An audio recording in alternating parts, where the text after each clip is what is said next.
ուժեղ ղեկավար, ուժեղ, բայց մեր այսօրվա ընկերների պատկերացրած ուժեղը չէ, ուժեղը գոռացողը չի, ուժեղը աղմկողը չի, մարդկանց վրա վիրավորողը չի ուժեղը, ուժեղը այն մարդն է, ում իշխանության ժամանակ ոչ մեկ չի համարձակվում ոդ դնել քո երկիր, մեր էպոսի մեջ մաս կա, ասում է առյուծ մերը, զարմով դյութազուն 40 տարի իշխում էր Սասուն, իշխում էր ահեղ և նրա օրոք հավքն էլ չէր անցնում սասմասարերով, այսինքն հավքը չի անցել, դա նշանակում է, որ ուժեղ ղեկավարի պարագայում խաղաղությունը երաշխավորված է, ղեկավարն է խաղաղության երաշխավորը, թույլ ղեկավարը բերում է մեզ պատերազմներ, որը մենք տեսել ենք 3 պատերազմ 7 տարում,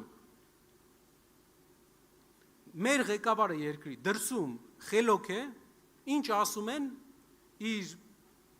հիմնական կրեդոն, ասեք անենքն է դրսից, ով դրսից ինչ ասում է, ասեք անենք, անում է գալիս,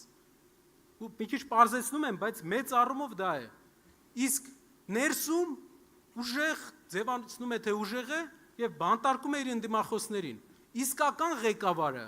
դա նա է, ով դրսում ուժեղ է, դրսում քեզ պաշտպանում է,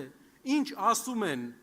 հակառակն է ասում և բերում է դրան, որ համաձայնվեն իրար հետ առանց կոնֆլիկտի, իսկ ներսում մեծահոգի է իր ընդդիմության հետ, այդպիսի ղեկավար է մեզ պետք, որ ներսում լինի քահանա, դրսում գիտեք ինչ։